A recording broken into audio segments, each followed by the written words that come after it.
தமிழ் புனலருவியில் திளைத்து மகிழ விரும்பும் தமிழ் உள்ளங்களுக்கு என் அன்பான வணக்கம். தமிழ் கூறும் நல்லுலகத்திற்கு உங்களை அன்புடன் வரவேற்பதில் மகிழ்கிறேன். தமிழமுதம் பருக எம்மோடு எப்போதும் இணைந்திருங்கள்.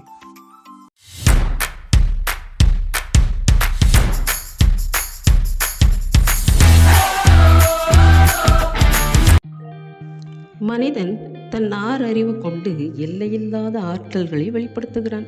காட்டு மிராண்டியாய் வாழும் காட்டில் அலைந்து திரிந்தவன்தான்.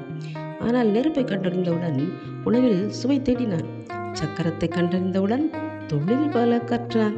இன்று வானத்தையே அளக்கிறான். விண்ணில் பறந்த கோள்களை ஆராய்கிறான். விண்வெளியில் நிலையம் அமைத்து விண்வெளி வானத்தையே ஆள்கிறான். ஐயமில்லை, அவன் அறிவு மிக பெரியதுதான், கூர்மையானதுதான். அவனுடைய திறமையோ பெரிதுதான்.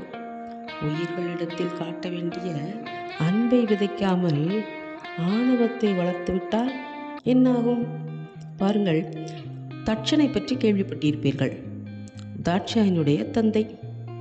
அவன் தன்னுடைய அடங்காத அந்த தன்மையினால், ஆணவத்தினால் சிவனையே எதிர்த்தான். சிவன் அதனால் இப்படி கூறினான்: அறிவு தட்சனுக்கு ஏராளம், அதைவிட ஆணவம் ஏராளம் ஏராளம் இல்லையா? அதனால் ஆற்றலிலே அளப்பரிய செயல்களை செய்தவன் ராவணன். பாருங்கள், கைலாயத்தையே கையால் தூக்க முயன்றவன் அல்லவா அவன். சிவபக்தியிலும் வீணை இசைப்பதிலும் சிறந்தவன் தான். ராமனுடன் போரிட்ட போது உற்றாரை இழந்து உயிரை விட்டானே, ஏன்?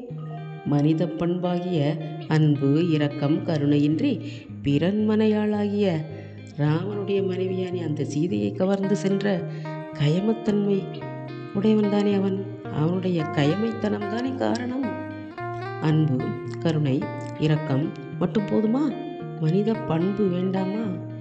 அதாவது மனித ஒழுக்கம். இல்லறத்திலே இணைந்து விட்டால் தன் மனையாளை மட்டும் நேசித்து இறுதி வரை இணைந்து வாழ்வதுதானே முறை, தர்மம். அதை மறந்துவிட்டு அந்த ஒழுக்கத்தை உதறிவிட்டு இஷ்டம் போல பிற பெண்டிரை நாடி செல்லும் அந்த பண்பு இழந்த ஒழுக்கமற்றவன் மனித இனத்தில் பிறந்தால் மனிதனாகிவிட முடியுமா? அவன் மரம்தான். இப்படி சொல்லுவர் யார்? வள்ளுவர்தான். என்ன சொல்கிறார் பாருங்கள்: அறம்போலும் கூர்மையரேனும் மரம் போல்வர் மக்கட்பண்பு இல்லாதவர். மக்களுக்குரிய உயரிய பண்பு இல்லாதவர், அதாவது ஒழுக்கம் இல்லாதவர்.